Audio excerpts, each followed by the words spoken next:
자, 여러분의 공감력의 수준은 어떻습니까?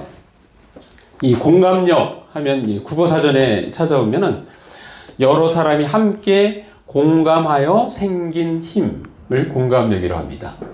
요즘에 또 AI가 답변을 합니다. AI 브리핑에 보면 공감력은 타인의 감정과 상황을 이해하고 공감하며 적절히 반응하는 능력이라고 그렇게 적고 있습니다. 자, 진화 학자이면서 가천대학교 창업대학 석좌 교수인 장대익 교수는 다정한 인공지능을 만나다라는 책을 썼어요. 그래서 이 책에서 인류 문명의 그 아주 발전한 그 비밀, 핵심 비밀은 바로 인간의 초사회성에 있다는 거예요. 초사회성. 자, 문명의 발달에 이 과학기술의 힘이 필요한 것은 사실이지만, 그러나 이 생태적 지능 위에 상대를 이해하고 또 다른 사람의 성취를 받아들이고 협력하고 배려하는 것, 그리고 다른 사람의 기쁨과 고통에 동참하는 사회성이 결여되어 있다면 그 문명의 정신적 조건은 마련되지 않았다고 그렇게 이야기하고 있습니다. 자, 그래서 이 사회적 지능, 즉 공감력이 굉장히 중요한데 이 공감력을 높이기 위해서는 어떻게 해야 할까요? 그래서 이 책에서는 그것을 독서라고 이야기합니다. 그래서 독서는 공감력을 길러주는 가장 효과적인 수단이다. 우리가 독서를 많이 해야 합니다. 자, 오늘 본문은 예수님과 제자들이 배를 타고 이동하는 가운데 있었던 대화입니다. 자, 그런데 그 대화는 이 공감대가 형성되지 않았습니다. 제자들이 공감력이 떨어지는 거예요. 자, 예수님의 말씀하신 의도와 그 제자들이 생각한 의도가 전혀 서로 달랐기 때문입니다. 자, 아직까지 육신의 정욕에 벗어나지 못한 제자들은 육신적인 떡을 생각하고 있는데 예수님은 정신적이면서 영적인 말씀을 하고 계십니다. 자, 우리가 아까 읽었던 부분 다시 한번 가겠습니다. 마가복음 8장 15절에 보면, 자, 예수께서 경고하여 이르시되 삼가 바리새인들의 누룩과 헤롯의 누룩을 주의하라 하시니. 자, 이 누룩하니까 당장 떠오르는 게 뭐예요? 떡이 생각해, 떡. 그러니까 제자들은 수근수근거리는 거예요. 아까 우리가 떡을 그걸 챙겨오지 않았다고. 7 광주리 남았는데 그 떡을 챙겨오지 않았다. 이 생각만 하는 거예요, 이 생각을. 자, 근데 그 생각을 우리 주님이 알고 계시죠? 그래서 마가복음 8장 17절. 자, 우리 같이 읽어볼까요? 시작. 예수께서 하시고 이르시되 너희가 어찌 떡이 없으므로 수근거리느냐? 아직도 알지 못하며 깨닫지 못하느냐? 너의 마음이 둔하냐라고 그렇게 사실은 책망하고 있습니다. 자, 우리들도 이 제자들처럼 이런 때가 좀 있지 않습니까? 우리도 이 제자들처럼 육신적인 생각에 머물 때가 있는데, 그런 육신적인 생각에 머무는 것이 아니라 정신적이고 영적인 생각, 즉 고차원적인 생각으로 더욱 성숙된 성도들이 되어야 할 것입니다. 자, 왜 우리는 주님의 시선을 소유해야 합니까? 오늘의 말씀 제목, 왜 우리는 주님의 시선을 소유해야 할까요? 그 이유는 바로 예수님의 삶은 우리 성도들의 삶의 지향점이기 때문입니다. 자, 그 지향점은 무엇입니까? 그것은 단순히 지식을 축적하는 것이 아니라, 지식으로 끝나는 것이 아니라, 우리는 예수님을 본받는 것, 이것이 우리의 신앙의 지향점입니다. 어떻게 하면 우리가 예수님을 본받을 수 있을까? 자, 오늘 특별히 예수님의 그 시선, 주님의 시선에 대해서 말씀 듣고 있습니다.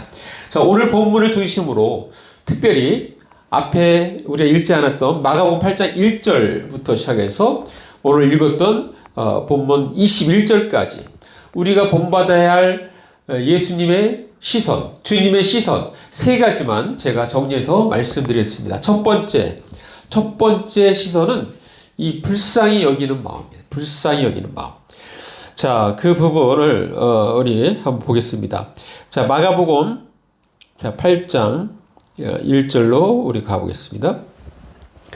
자, 지금 이 상황이 사람들이 이제 모여 있어요. 자, 마가복음 8장 1절에 그 무렵에 또 큰 무리가 있어 먹을 것이 없는지라 예수께서 제자들을 불러 이르시되. 자, 예수님은 그 무리들의 그 필요, 지금 필요가 어떤 필요가 있어요? 이들은 지금 3일 동안 같이 있었어요. 3일 동안. 그러니까 3일 동안 같이 있었으니까 뭐 가져온 거 먹을 거 다 떨어졌을 거 아닙니까? 예. 떨어진 상황이니까 자, 예수님이 그들을 볼 때 어떤 필요가 있어요? 그들이 배고프다는 거예요. 배고프다는 거. 그들이 굶주리고 있다는 거예요. 자, 그래서 마가복음 8장 2절. 자, 우리 같이 읽어볼까요? 시작. 내가 무리를 불쌍히 여기나 그들이 나와 함께 있은지 이미 사흘이 지났으나 먹을 것이 없도다. 자, 3일이 지났어요. 그래서 3절에 만일 내가 그들을 굶겨 집으로 보내면 길에서 기진하리라. 기진하리라. 예. 그러면서 그 중에는 멀리서 온 사람도 있느니라. 바로 예수님은 그들의 육신적인 필요에 대해서 이렇게 바라보고 있습니다. 그때 마침 떡 7개가 있었기 때문에 그거 가지고 축사하셔갖고 또 물고기 2마리를 가지고 4,000명을 먹입니다. 4,000명. 여기서 말하는 4,000명은 여자와 어린이를 제외한 4,000명이에요. 더 숫자가 더 많은 거죠. 자, 일반적으로 우리의 문제, 이 제자들의 문제, 바로 우리의 문제는 무엇입니까? 안 된다는 이 부정적인 선입관을 갖는 데 있습니다. 예. 안 된다는 생각으로 먼저 단념해 버립니다. 우리는 예수님 같은 시선을 소유해야 합니다. 일단은 불쌍히 여기는 마음을 일단 가져야 돼요. 불쌍히 여기는 마음. 예. 자, 우리가 해야 할 일은 할 수 없다라고 포기하거나 단념해 버리는 것이 아닙니다. 먼저 우리에게 있는 것을 확인하는 것입니다. 우리에게 있는 것을 확인하고 그리고 그 문제를 가지고 주님 앞에 나아가는 것입니다. 그리고 기도하는 거예요. 하나님, 우리가 가지고 이것밖에 없는데 하나님 어떻게 할까요? 지금 이들이 굉장히 참 배고픈 상황인데 어떻게 해야 할까요? 주님의 그 긍휼한 마음으로 우리가 주님 앞에 나아가는 그 자세가 우리에게 필요한 자세야. 우리는 없다, 할 수 없다, 부정적인 걸로 단념해 버리는 게 아니라 주님의 마음을, 주님의 그 시선을 우리가 소유해야 하는 것입니다. 우리는 예수님처럼 상대방의 필요를 볼 줄 아는 눈이 필요합니다. 자, 시선 두 번째, 주님의 시선 두 번째는 바로 이적의 목적은 하나님의 영광을 위함에 있다라는 그러한 시선입니다.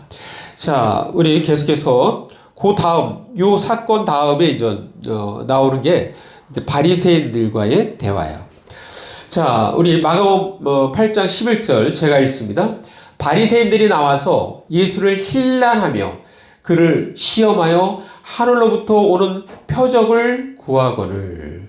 지금 바리새인들은 계속해서 표적을, 이적을 보여달라고 예수님께 요구하고 있어요.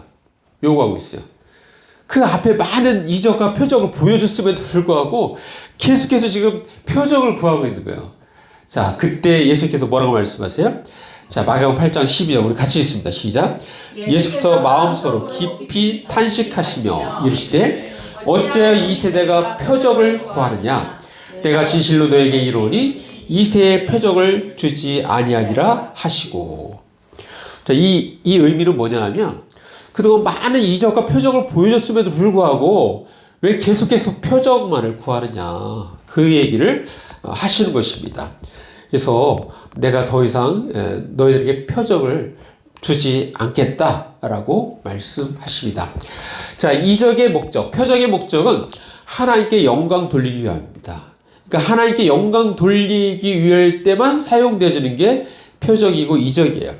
그리고 이 이적, 표적의 목적은 전도의 목적이 있어요. 그것을 행했을 때 사람들이 주께로 돌아오는 그럴 때만 사용되는 것입니다. 자랑하기 위함이 아닙니다. 자신을 드러내기 위함도 아닙니다. 자신의 명성을 위함도 아닙니다. 하나님을 시험하려는 태도는 더더욱 아닙니다. 우리는 오직 하나님의 영광이 필요할 때, 또 우리 전도에 필요할 때, 그때 그때 이적과 표적을 구할 수 있는 거예요. 그거는 우리도 그렇게 필요할 때는 구할 수 있는 거예요. 그러면 하나님께서 역사하시고 그걸 통해서 하나님의 영광 받으시는 것입니다. 자, 예수님께서 40일 동안 굶주린 상태에서 광야로 이 시험 받으러 나가실 때 세 가지 시험이 있었잖아요. 그 중에 하나만 우리가 말씀드린다면, 자, 이 마귀가 예수님을 이끌어 갑니다.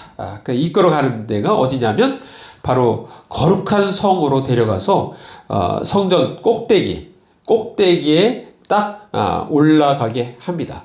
그래서 거기서 올라가게 해서 바로 6절에 보면 이르되 내가 만일 하나님의 아들이거든 뛰어내리라. 기록되었을 때 그가 너를 위하여 그의 사자들 명하시리니 그들이 손으로 너를 받들어 발이 돌에 부딪히지 않게 하리로다 하였느니라. 뛰어내려서 너가 다치지 않는 모습을 보여줘라. 근데 예수님은 사실 뛰어내려도 다치지 않아요. 자, 그렇지만 지금 뭐예요? 이거는 시험하려고 하는 거잖아요. 자, 그때 예수님께서 뭐라고 말씀하십니까? 마태복음 4장 7절 말씀 우리 같이 읽습니다. 시작. 예수께서 이르시되 또 기록되었을 때 주 너의 하나님을 시험하지 말라 하였느니라 하시니. 우리가 하나님을 시험하려는 태도를 가지면 안 되는 거예요. 시험하려는 태도 자체가 벌써 불신앙을 이미 전제하고 있는 것입니다. 자, 사실 이 동일한 말씀을 이 마태복음 16장에서는 자, 이렇게 말씀하십니다. 자, 마태복음 16장 4절 말씀. 자, 우리 한번 같이 읽습니다. 시작. 악하고 음란한 세대가 표적을 구하나 요나의 표적밖에는 보여줄 표적이 없느니라 하시고 그들을 떠나 가시니라.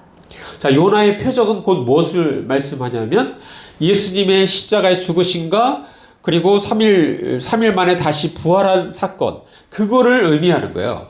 그거 외에는 보여줄 것이 없다. 그래서 예수님께서 실제 보여주시잖아요.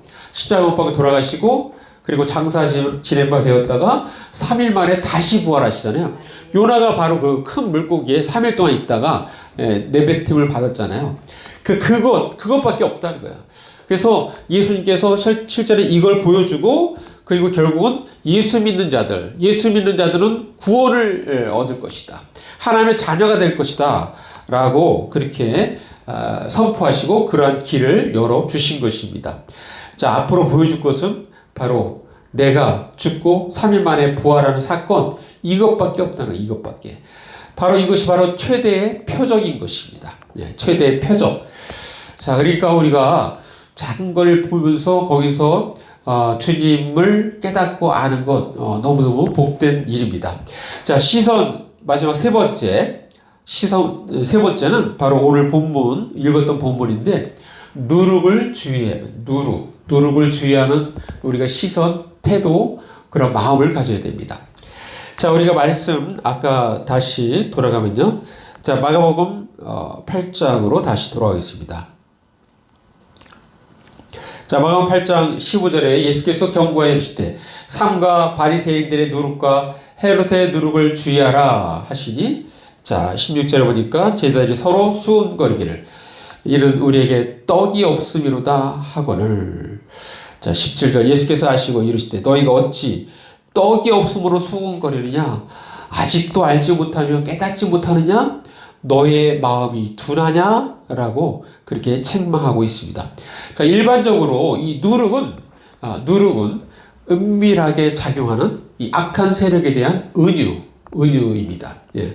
잘못된 전통, 또 이단의 가르침, 또 교만하게 하는 지식 등 이러한 것들이 누룩입니다. 예. 자, 누룩인데, 자, 이 동일한 사건을 자, 마태복음도 접근인데요.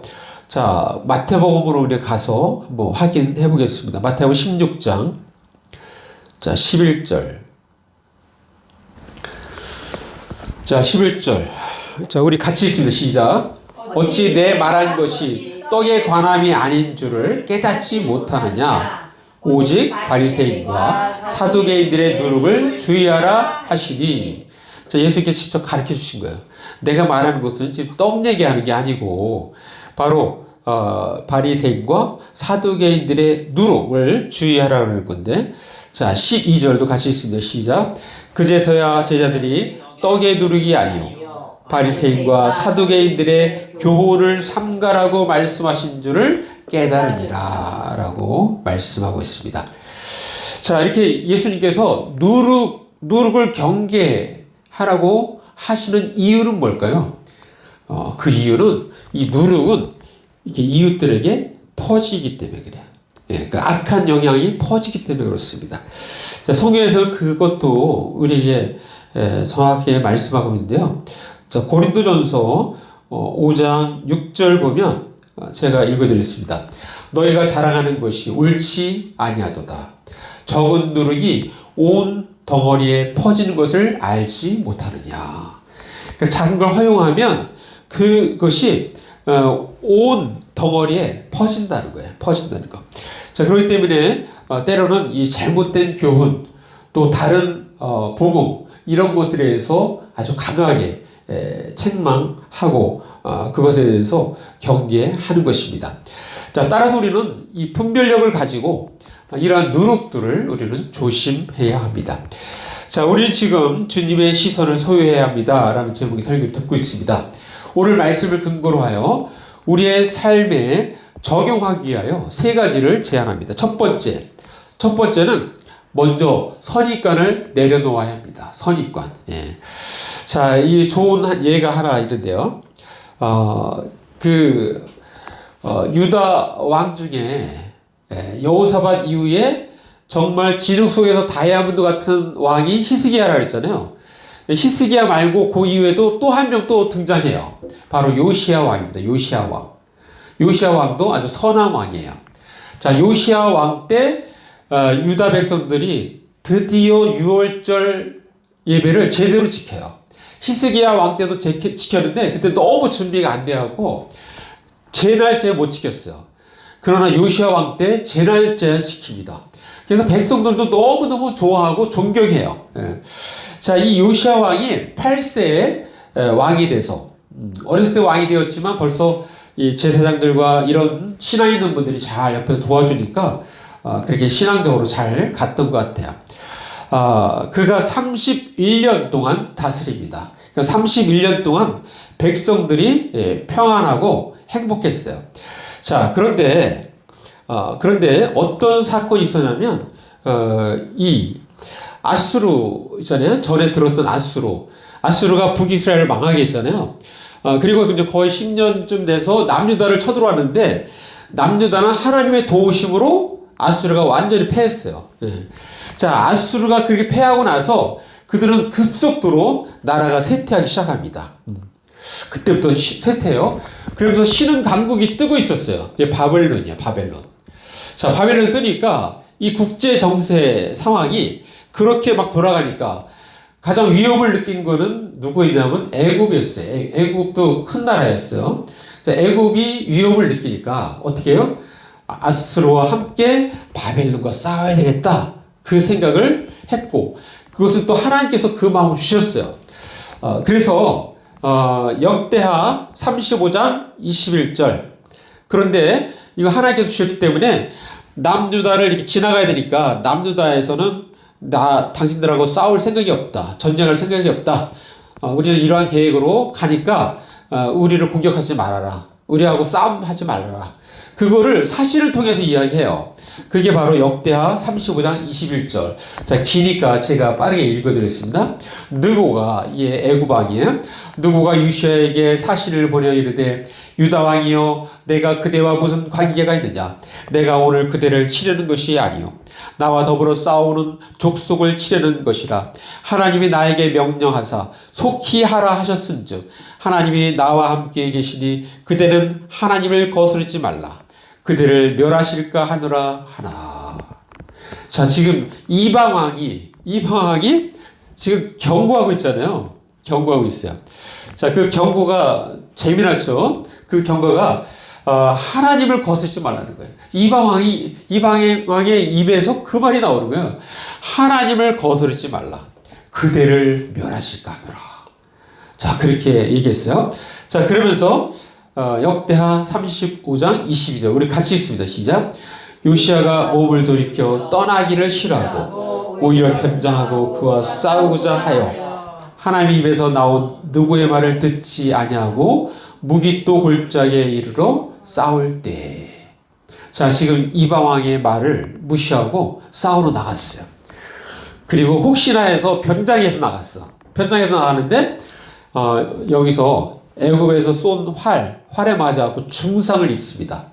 그리고 바로 예루살렘에 돌아가고 죽어요. 자, 백성들이 정말 아끼고 사랑하는 왕이 그냥 허무하게 죽은 거잖아요. 전쟁터에 나가고. 그래갖고 온 백성들이 다 슬퍼하고. 예레미야 선지자가 이때 당시에 활동했던 선지자가 정말 애가를 지을 정도로 너무너무 슬프니까. 자, 여기서 우리가 배워야 될 교훈이 있어요. 그건 뭐냐면 때로는 하나님은 이방인, 하나님 믿지 않는 이방인 다른 사람을 통해서 우리에게 메시지를 준단 말이에요. 메시지. 그러면 우리는 선입관이 있기 때문에 일반 사람들은 어떻게 해요? 그냥 무시해버리잖아요. 믿지도 않은 사람이 뭐 그렇게 그걸 무시한단 말이에요. 우리는 선입관을 갖고 살지 말고 내려놓고 이게 하나님께서 내게 말씀하시는가? 확인을 해야 될까요? 확인을. 지금 상대방이 이런 얘기를 했는데 이게 하나님께서 정말 제게 주신 말씀입니까? 라고 확인을 해야 될 거 아니에요. 그게 바로 선입관을 내려놓는 태도입니다. 우리가 먼저 선입관을 갖지 말고 내려놓고 하나님 앞에 나가서 기도해야 되는 거예요. 하나님, 제가 이런 이야기를 들었습니다. 이게 저한테 직접 말씀하신 게 아닌데 하나님께서 저한테 말씀하신 것입니까? 라고 물어봐야 될 거 아니에요. 네. 그래서 하나님께서 말씀하셨다. 그러면 그 말씀에 따르면 되는 거 아니에요. 이방왕이 얘기했다고 그걸 무시하고 그렇게 하니까 죽임을 당하잖아요. 네. 그래서 우리는 어떻게 해야 된다고요? 우리는 선입관을 먼저 내려놔야 되는 거야. 주님의 시선을 갖기 위해서는. 자, 두 번째, 주님의 시선을 소유해야 하는데 그렇다면 우리는 어떻게 해야 될까? 두 번째는 매일 말씀 묵상과 기도의 시간을 가져야 합니다. 자, 우리가 공감력을 높이기 위해서 주님에 대한 문해력, 공감력을 높이기 위해서는 우리는 말씀을 가까이 해야죠. 말씀을. 그리고 매일같이 기도해야 되는 거예요. 주님의 마음을 알아야 주님의 시선을 소유할 수 있습니다. 주님의 뜻을 알아야 주님의 시선을 소유할 수 있습니다. 주님의 마음을 알고 주님의 뜻을 알기 위하여 우리는 매일매일 날마다 말씀 묵상과 기도의 시간을 가져야 합니다. 하나님, 저는 매일 말씀 묵상과 기도를 하지 않으면 하루를 시작하지 않겠습니다. 이런 자세와 태도, 바로 우리의 태도가 되어야 합니다. 우리는 매일 말씀 묵상과 기도의 시간을 가짐으로써 주님의 뜻과 마음을 알아가고 주님의 시선을 우리도 갖도록 힘써야 합니다. 마지막 세 번째, 주님의 시선을 소유해야 하는데, 자, 그렇다면 우리가 어떻게 해야 할까요? 바로 늘 우리가 이야기하는 날마다 성령 충만을 구해야 합니다. 날마다 성령 충만을. 자, 주님의 시선을 소유하려면 바로 인간의 욕망, 육신의 정욕을 제어해야 합니다. 제어해야 합니다. 자, 우리가 오늘 아까 읽었던 말씀에도 그 말씀을 특별히 언급을 하고 있어요. 자, 마가복음 8장 18절 말씀 한번 보겠습니다. 자, 우리 마가복음 8장 18절 우리 같이 한번 읽습니다. 시작.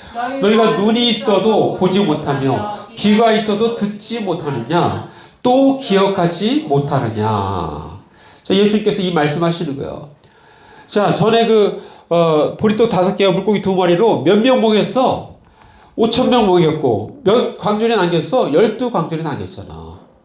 그럼 또 직전에 바로 보리떡 떡 7개와 물고기 2마리 가지고 몇 명 먹였어? 4,000명 먹이고 7광주리 남겼잖아. 예? 너희가 직접 눈으로 봤잖아. 들었잖아. 근데 아직도 지금 그걸 생각하고 있어? 하면서 예수님께서 말씀하시고 있어요. 그래서 우리가 정말 예수님이 보는 눈 우리도 봐야 되고, 예수님이 듣는 귀 우리도 그런 귀를 가져야 되는 거예요. 예수님의 시선으로 우리는 바라봐야 하는 것입니다. 하나님의 만드신 목적대로 잘 보고 잘 들을 수 있도록 우리는 잘 처신해야 합니다. 자, 우리는 육신의 정욕에 민감합니다. 우리는 다 육신의 정욕에 민감하잖아요. 배고프면 배고프다는 걸 먼저 고백하잖아요. 자, 그러나 진정으로 살리는 것은 영입니다. 영. 네. 그래서 우리는 영에 관심을 많이 가져야 돼요. 자, 우리 말씀 하나 우리 마지막으로 또 한번 보겠습니다. 요한복음 자 6장 63절 말씀. 자, 우리 큰 목소리로 한번 읽겠습니다. 시작. 살리는 것은 영이니 육은 무익하니라. 내가 너에게 이른 말은 영이요 생명이라.